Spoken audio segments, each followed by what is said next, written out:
Hello everybody, welcome back. My name is Aliana and my drink is over there. Let's grab a drink because I'm so excited. It's fall, it's spooky season, it's October.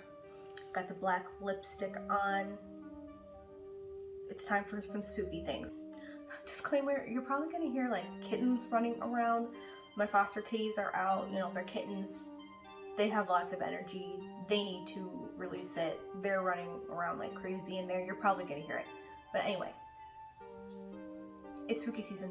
It's finally here. It's October. I'm ready for spooky things. I'm ready for Halloween and everything that comes with Halloween. So, we're doing a little bit of planting, a little bit of paranormal today. Hope that's okay with you. I'm sorry if you don't like scary things. I have lots of other videos you can check out that don't talk about anything scary at all most of the time.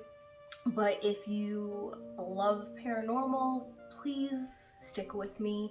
I am going to be repotting probably maybe this one. This one I'm going to save for last.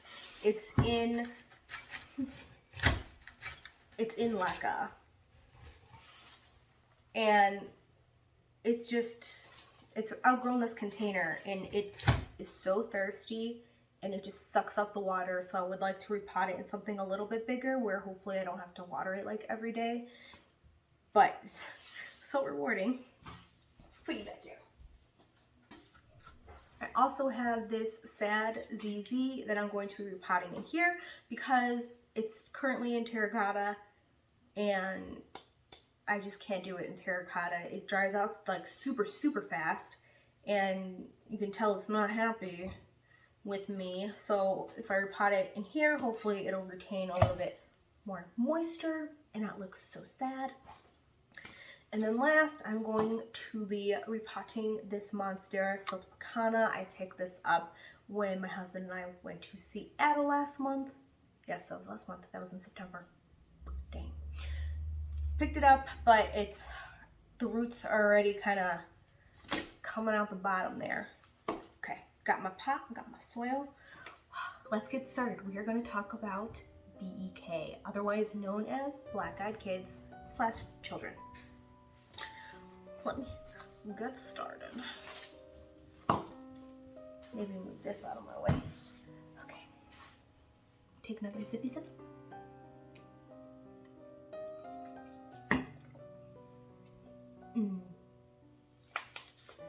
Start the repotting.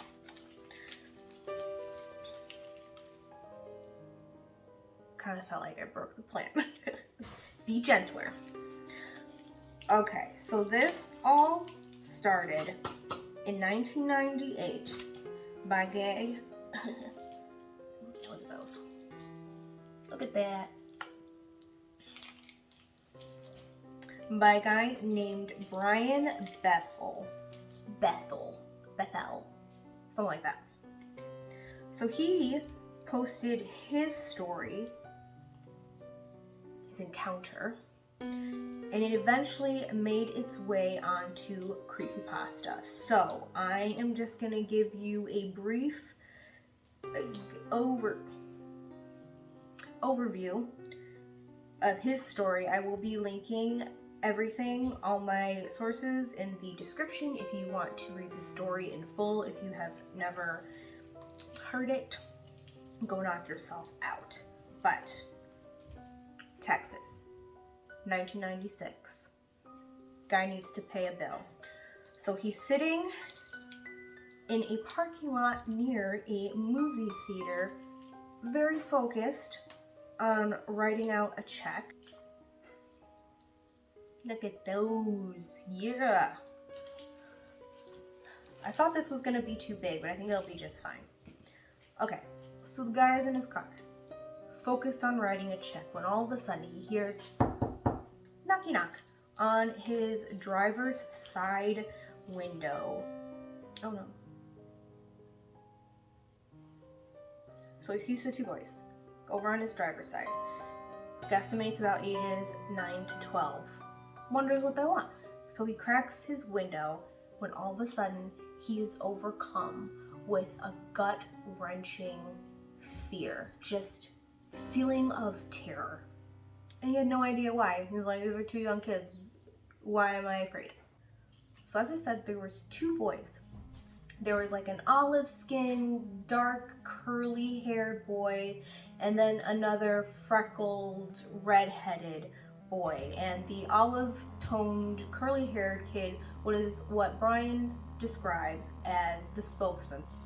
So the boy, the spokesman, tells Brian that they need a ride because they wanted to see a movie, Mortal Kombat, and they forgot their money at home, so they needed a ride home to get the money so they could go see the movie.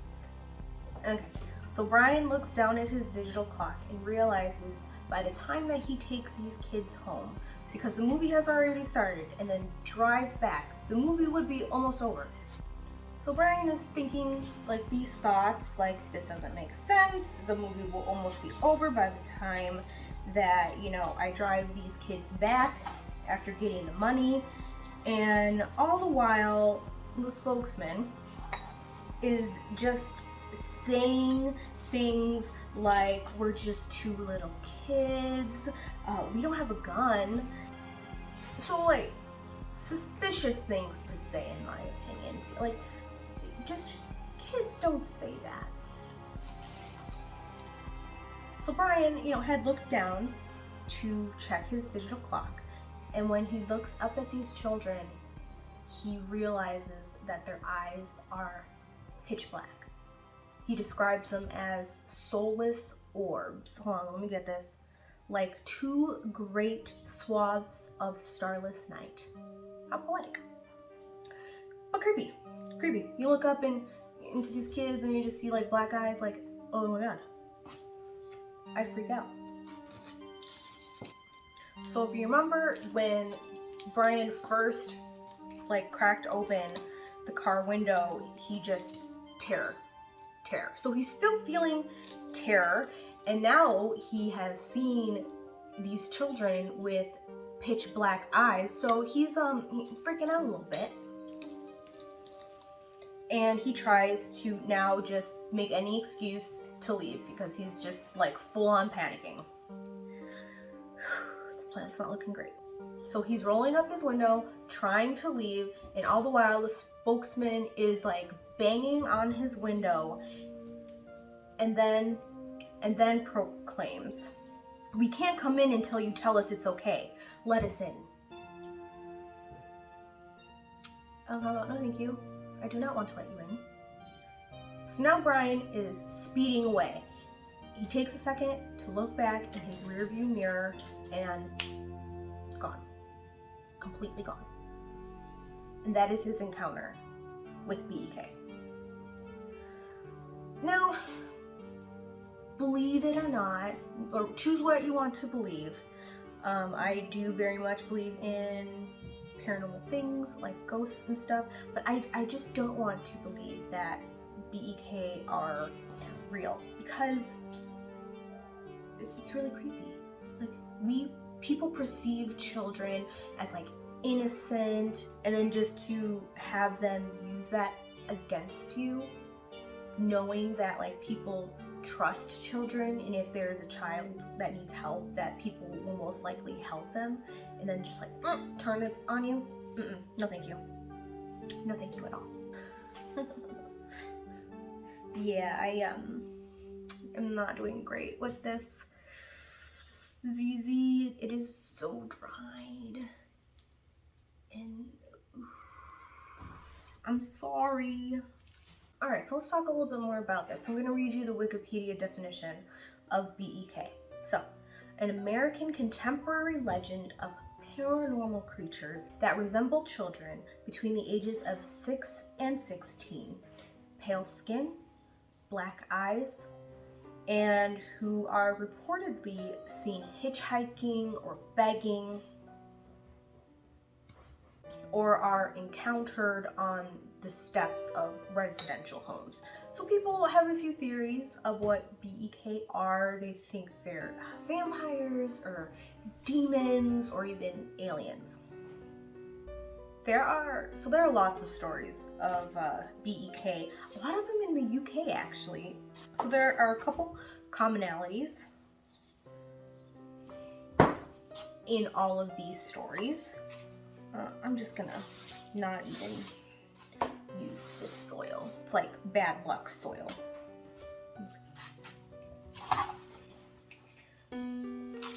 So the first is anyone who encounters them almost immediately senses fear or overwhelming dread.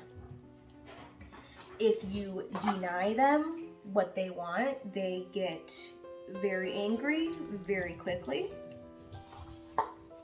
They usually travel in pairs, ages 6 to 16.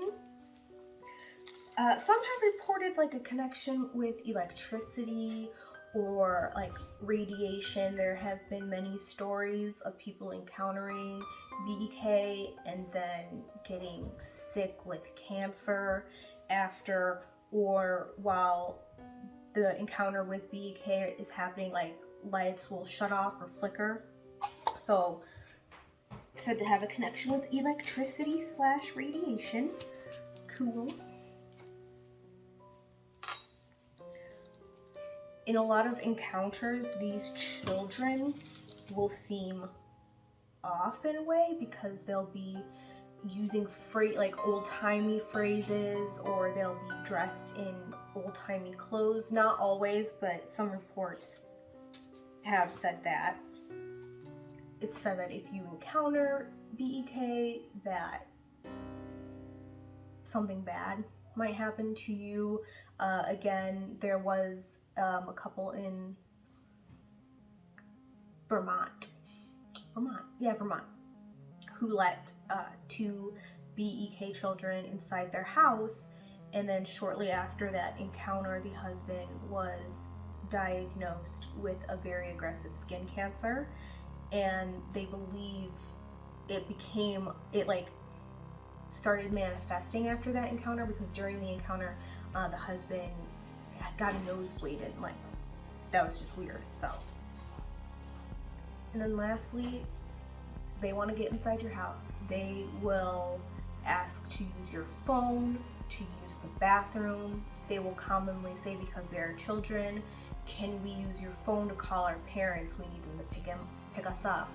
Or can I use your bathroom? I'm waiting for my parents. Like just similar stuff like that. For some reason they want in your home, and they will not come into your home unless you invite them. So the moral of the story is, like, if children ever approach you and you're feeling weird about it, if something in your stomach is saying this isn't right, and then check their eyes, because if they're black, just run away. Don't even do anything. Just run away. So I did have a Reddit story that I wanted to tell, but yeah, I think like I should be done storytelling. It's been kind of a little chaotic, but I'll practice more, because I did enjoy doing this. This was fun. It was hard to like focus on repotting and focus on telling the story, so props to like Fern and Harley G, who do Harley G does planting a murder that's true crime stories while she repots stuff, and Fern from Wild Fern is doing a spooky repot right now. I haven't watched those yet. I didn't want to be influenced before I did mine, but I'm gonna go watch those right now. I'm excited about that. So yeah, I think I'm gonna be done. So tell me, what you think about BEK? You think black-eyed kids exist? Have you encountered a black-eyed kid? Well, you encountered 2 because they travel in pairs. So let me know. I will link the story along with all my other sources in the description if you would like to read it. But just look up black-eyed kids encounters and you'll find some creepy things. Well, anyway, thank you for joining me. Please let me know what you think in the comments below, even though I will probably still do another one, even if people didn't like it, because I had lots of fun. But I am hungry right now. I have Indian food waiting for me. So thank you so much for joining me. I'll see you next time, guys. Cheers.